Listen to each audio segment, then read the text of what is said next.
The grand marriage has quickly turned into a sham of grand proportions with grand consequences.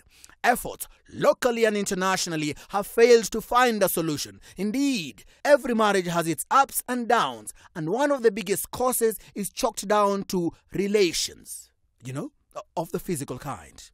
A group of women activists and women's rights groups called the G10 struck at the heart of the matter by seeking a political solution through their call for a sex boycott. How does that look? Could the ban be working? And is it working throughout the government? Let's hear from our reporter, Storm Ramamutha, for a deeper look into the sexual crisis. Thank you for joining us, Ramamutha. I can honestly say there is no place I would rather be. What did you say the mood is like there? you know, Jonah. you see, these ladies are in a foul mood. They are not having any of it at all. Well, I'm sure they are not. From the chanting in the background, I can guess the men are not having any either. That's right. And as you can hear, the men are not at all pleased. Some have said that these women calling for a ban are divorced and are out for vengeance. Is that true, Rama? Clearly speaking, it is true now. The women here are in a very angry mood, Jonah. They are so angry that they are not talking. Not even to me. You see, whether they are angry, hungry, or ugly at the political situation, or whether they are man-haters, I have no way of knowing. No, but the question is, why should the whole country suffer the effect of their sex boycott? Shouldn't they have limited it to the spouses of the political leaders? Jonah, that is a very good question of which I do not have the answer. You see, I spoke to one of the women earlier, and they believe that the use of collective punishment will have a greater impact and push the leaders into doing the right thing. What's your personal opinion on this ban? Let me tell you something. What these ladies fail to realize is a hungry man is an angry man, and an angry man picks a fight with the slightest of provocation. That is all I'm saying. You could have a point there. And have any of these politicians' wives supported this cause? The Prime Minister's wife, Ida Odinga, is reportedly a big supporter of the boycott. Well, I had a chance, to speak to the PM himself, but we were unable to validate her commitment to the boycott. Sir, what do you think of the sex boycott? No, wait a second. No. Sir, is it true that your wife is taking part in the ban? Wait. No. Well, we can't really blame him for being so tight-lipped, Jonah. These are very sensitive questions, Jonah. After all, he didn't start it. Makes me wonder who's the victim in all of this.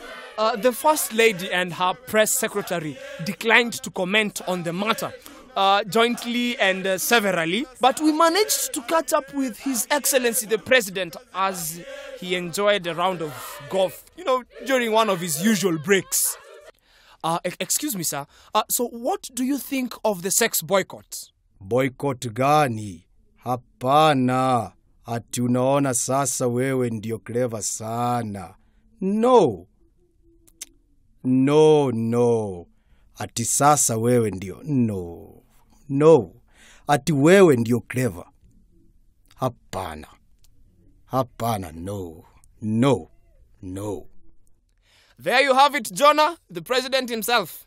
Right, Rama. So who is accused of being clever here? I actually couldn't really tell. Well, it could be the G10 women, the G11 men, or G13. It could even be you, Jonah. Meanwhile, any word from the third principal, Mheshimiwa Kalonzo Musyoka? We haven't received word from the third principal or his wife, so we have no way of knowing. Well, how is the general public dealing with this whole situation? Well, Jonah, I spoke to a few people and this is what they had to say. Mimi sisupport hii ban hata kidogo. Mimi siwezi kunyima bwana yangu haki yake. Sisi hatufanyi mapenzi saa zingine kwa sababu ya dini, lakini pia hatuwezi kukaa bila kula kwa sababu ati hao wanataka wakubwa waongoze nchi vyema. Lazima tukule. Kama bwana yangu anataka kula sai, atakula. Kama anataka kula saa asubuhi, atakula. Akitaka kula na miraa, atakula. Sasa mimi mtanirudishwa kwa nyumbani, alafu nitakula na nani? Mazee jo, mina kusho ukweli jo bana. Mina manzi yangu nya tumamua jo tusidu. Tunaweza enda hata kejani na tukachill tu. Lakini wacha nikusho kanigei tu. Man, sikudangani. Ni kubaya. Usikiaga tu. Aya, mimi nakusho ukweli usikia, mimi ni noma wewe. I am supporting these bandus. In fact, I don't even know why they didn't think about it before. Only, I think that you do it for more than 7 days. What are you going to accomplish in 7 days?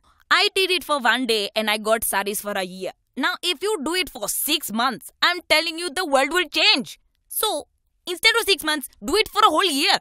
Boycott the whole thing. I think they shouldn't get nothing from us. Sex boycott? What sex? Boycott? Rama, I thought sex is like riding a bicycle. Once you learn, you never forget. Well, I completely agree, Jonah, but then again, when you haven't eaten chocolate for so long, sometimes you even forget the taste. And in your opinion, do you think that the sex boycott is working? Well, you see, at least the two principals are speaking to each other again. I don't know. Okay, I don't want to speculate. However, a few Kenyans allowed our cameras into their homes as part of an XYZ social experiment. Maybe this will make everything crystal clear.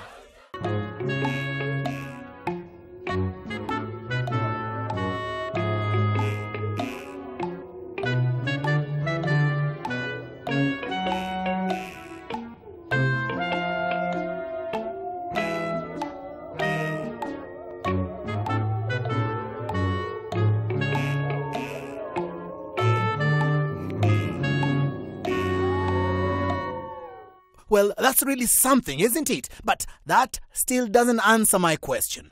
How can we measure whether the sex boycott has worked or not? Well, that's the idea, Jonah. You make up your own mind. Hey, don't shoot the messenger. Okay then. Thank you, Ramamuda, for that stimulating report. And we're getting... Reports just in say another group known as the G14 has launched its own sex boycott starting tomorrow. In a swift rejoinder, the police spokesman has issued the following statement. I quote, "The police would like to take this opportunity to warn all law-abiding citizens that all sex boycotts are illegal. No permits or licenses have been issued, and wananchi are advised to ignore any messages inciting them to a sex boycott. All stations and all officers are on full alert around the country to deal firmly and ruthlessly with incidences of hooliganism and lawlessness. Door-to-door patrols have begun tonight to make sure that this illegal activity is stopped before it starts. We urge our fellow Kenyans to help the police in keeping the law and order." End of quote. Remember to subscribe to XYZ's new YouTube channel on www.youtube.com/The XYZ Show Official.